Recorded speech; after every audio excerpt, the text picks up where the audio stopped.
Hey guys, YouTube Warrior 100 here, and this is a video that I've actually wanted to make for quite a while, like past several months, because really,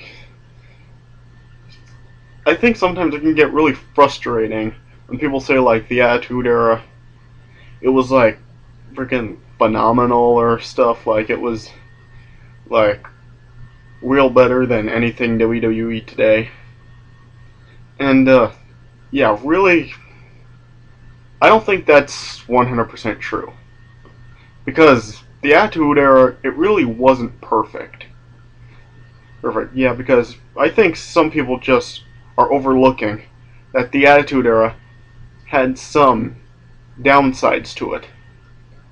And some of the downsides that the Attitude Era had, WWE doesn't have today. So basically in this video, I'm just gonna talk about some stuff with some of the downsides of the Attitude Era were, because it really wasn't perfect. It wasn't like totally a great product with absolutely no bad things in it at all. Because there were, like I said, some bad things about the Attitude Era. Now this is basically I'm gonna basically cover two things about the Attitude Era. Some really bad pay-per-views it had, and devaluations of the championships. And because in the Attitude Era there were a lot of short title reigns. Not just from like the WWF Championship or just one title, all of the championships. All of the championships had really short reigns by everybody. So yeah. Okay. First off, I'm going to talk about pay-per-views. Now, the Attitude Era, we did see a lot of good pay-per-views and a few even great pay-per-views. But there were also some very bad pay-per-views. Like, let me just take 1999. You had three of the major pay-per-views in WWF at the time. Three of them were bad. You had the Royal Rumble, WrestleMania, and SummerSlam. All three of those pay-per-views were bad. They were really bad shows. I mean, yeah, the Royal Rumble, it was really bad. Aside from Rock and Mankind in the I Quit match, everything else was really bad. The Royal Rumble, that could possibly be the worst Royal Rumble match of all time. That was horrible. I mean, there were so many occasions in that Royal Rumble match where there was just one person left alone in the ring. It was just way too much. And WrestleMania 15, I talked about that in my review. I already said how many problems it has. Go watch the review if you want to know. Yeah. And at SummerSlam that year, not a lot happened at all. Aside from Mankind winning the WWF Championship, what else can you remember from that pay-per-view? Seriously. Yeah, I think the only really great pay-per-view the WWF put on that year was No Mercy. Yeah, that was like the only great pay-per-view of 1999. Alright. And then 2000, you also had some really bad pay-per-views. I mean, you had like WrestleMania, that was bad. And yeah, Armageddon wasn't too great either that year. And you also had some people have gone back and forth on whether or not King of the Ring that year was good or bad. Yeah, it wasn't necessarily the best pay-per-view ever by WWF. I mean, I really don't think it was the greatest pay-per-view of 2000 by any means, but I didn't think it was like awful. I mean, it definitely could have been better, but I didn't think like it was a horrendous show. Yeah, I really think the only great pay-per-view WWF put on in 2000 was SummerSlam. Yeah, I mean that was a great show there. But aside from SummerSlam, there were just like good shows, okay shows, or bad shows. Yeah, I mean Survivor Series that year, I thought that was good, but not great. Yeah, so yeah, so yeah. So back in the Attitude Era, there weren't like that many like great shows. I mean, yeah. You know what I mean? But yeah, so yeah, you did have a lot of bad shows in the Attitude Era. I mean, it wasn't just like every show was a good or great show. Yeah, I mean, you had a lot of just okay shows, mediocre shows, or bad shows. Yeah, alright. Okay, now let me go over to the championship, sorry. Now this is probably going to take a while. Alright, yeah, I mean, yeah, there were a lot of short title reigns by every single championship in the Attitude Era. Alright, now, nothing about the Hardcore title in this video. I'm not going to talk about anything in the Hardcore title. Cancel that out because that was always on the line. I mean, there were so many champions. I mean, even the title changed hands multiple times in one night. Yeah, so yeah. Just cancel the Hardcore title out. Okay. Alright, so yeah. Alright, I'm going to start with the WWF Championship. Yeah, I mean, there were so many short title reigns with this, especially in 1999. Alright? I mean, in 1999, there were like 12 WWF title changes. Alright? Alright, let me go over them real quick.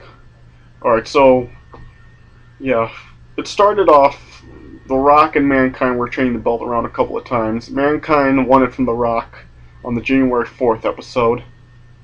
But yeah, obviously that was delayed and it was taped, but yeah, it aired in 1999, so I'm going to include it here. The Rock won it back at the Royal Rumble. Mankind won it back at Halftime Heat. And then The Rock won it back in a ladder match night after St. Valentine's Day Massacre or whatever. Yeah. Then Stone Cold won it at WrestleMania 15. That's 5. At Over the Edge, rest in peace Owen Hart, The Undertaker won it from Stone Cold. 6.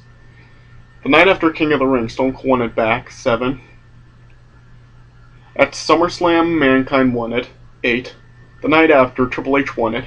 9. Then Vince McMahon won it.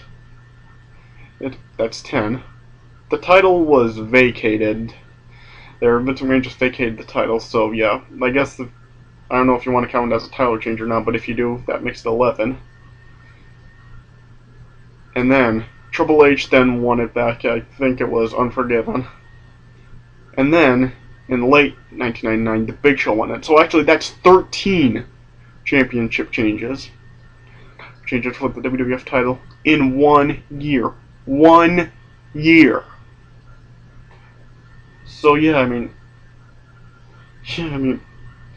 it was kind of like how much the World Heavyweight title was changing hands in 2008. I mean, there were so many short title reigns with the WWF title in 1999.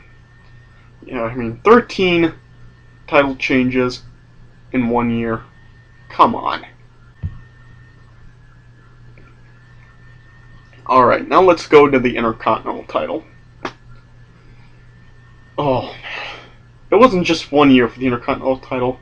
Basically from 1999 up to like 2003, even beyond the Attitude Era, the Intercontinental title changed hands so many times so quickly. I mean, WWE was just throwing around the title from one guy to the next like it was nothing. The title was changing hands pretty much every 2 weeks or every 2 months. And you just see a new Intercontinental champion from basically every 2 weeks, every 2 months. Like I said, yeah. Yeah, I'll put every single title reign in the description box from Wikipedia. Yeah, so you can see the list of all the champions in the WWF during that time. Yeah, and just look at the title reigns between 1999 and 2003 up till Randy Orton won it for the Intercontinental title. Look at how short the championship reigns were. And seriously. I mean, yeah, people, it just really gets under my skin when I see like an Intercontinental title match from the Attitude Era, and someone will say, back when the Intercontinental title meant something. It did not mean anything, because like I said, it was changing hands so quickly. It changed hands way more back then than it does now. Alright? So you pretty much should say that the Intercontinental title means something now, Oh, alright? Because, yeah, it doesn't change hands nearly as often as it did back then. Yeah. So anyway, alright, let me continue. The European title, yeah, I really don't need to talk about this very much. Yeah, WWE, I don't think ever took this division seriously ever. I mean, yeah, just look at the reigns for this title. I mean, pretty much all of them were short. Or every single title reign with this was short anyway. So yeah, no, nothing to really talk about on this one. Okay. And then the tag team titles, oh my gosh. Yeah, there were a lot of short title reigns with this also. I mean, go on Wikipedia and look at the championship reigns right after Stone Cold and Shawn Michaels won them, and I think that was 1997. I think it was in May sometime of 1997. Yeah, if you look at all of the tag team championship reigns after that, you'll see that they were really short. I mean, I think the longest one is like 120 something days, I think. Yeah. And that was basically just about the matter of, I don't know, 4 months. So yeah. And then, light heavyweight title. Yeah, this wasn't taken too seriously either. The only person that was really given a long, lengthy title reign was probably Dean Malenko in the Attitude Era. Yeah, I mean, Gillberg had a long title reign too, but yeah.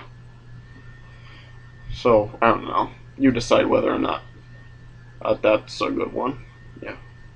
I think the title they treated best in the Attitude Era was the women's title. I mean, if you look at the reigns of the women's title on Wikipedia, you'll see that those are kind of the most lengthy title reigns, yeah. So I think they just treated their women's division in better than they treated the actual male division. I mean, my gosh. Yeah, I mean, yeah, women were taken and more seriously back than they are now in the women's division. I mean, the women's division now is just a complete joke. Yeah. So yeah. But yeah, that's just pretty much my gripes with the Attitude. I mean, it wasn't perfect because of like the bad pay-per-views and these short title reigns with all of the championships. Yeah, and like I said, you can see for yourself all the championship reigns in the description box on Wikipedia. Yeah, I mean, yeah, just look at how short every single championship reign was in the Attitude Era. Alright, so, yeah. So, I just wanted to get that out there to people that really just, I think, just are too much of Attitude Era ass kissers because they just like it way more than they do now. So, yeah, alright, so yeah. Alright, that's all I have to say about this. Thanks for watching. I'll see you guys later.